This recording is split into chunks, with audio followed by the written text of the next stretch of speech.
হাজিদের সাথে মিল রেখে আপনি 9টা দিন হাজিদের সাথে সম্পর্ক রেখে কুরবানির আগ পর্যন্ত জিলহজের আগে আপনি চুল দাড়ি নখ সব কেটে রাখলেন, কাটলেন না, চমৎকার একটা মিল রেখে দিক নির্দেশনা মেনে আপনি এই কাজটা করলেন।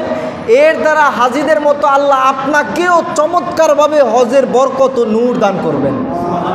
জিলহজের প্রথম 10 দিনের আমল হলো আমরা এই 10 দিনে বেশি বেশি নফল রোজা রাখতে হবে।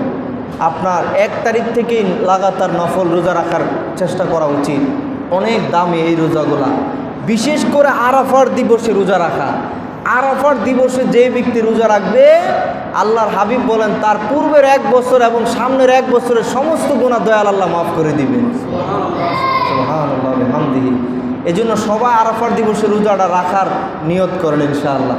আল্লাহ সবাইকে তৌফিক দান করুন, আল্লাহুম্মা আমিন।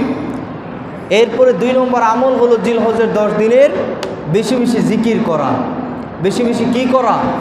আল্লাহর জিকির করা, নবীর দুরূদ পড়া।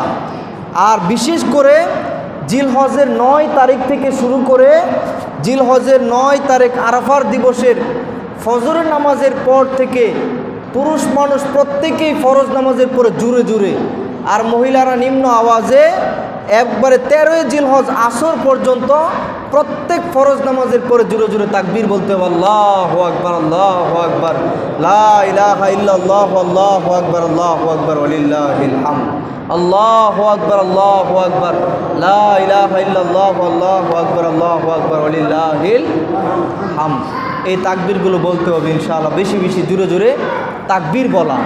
তারপরে চমৎকার একটা আমল আপনারা প্রত্যেকেই আমলের নিয়তে শুনেন, সেটা হলো আমরা জানি হজের মাস চলতেছে, লাখো লাখো হাজিরা হজে চলে গেছে, আল্লাহর কাবা ঘরের দিকে তারা ছুটতেছে। 9 জিলহজ এই হাজিরা আল্লাহর মেহমান হয়ে আরাফার মাঠে অবস্থান করবে। কতই না দামি মেহমান, আল্লাহর মেহমান, আল্লাহর মেহমান। এই হাজিগণ যেভাবে ইহরাম বাঁধার পর থেকে ওনারা নখ কাটা বন্ধ, চুল দাড়ি কাটা, যে কোনো জায়গার চুল কাটা বন্ধ, এইগুলো ওনারা কাটে না।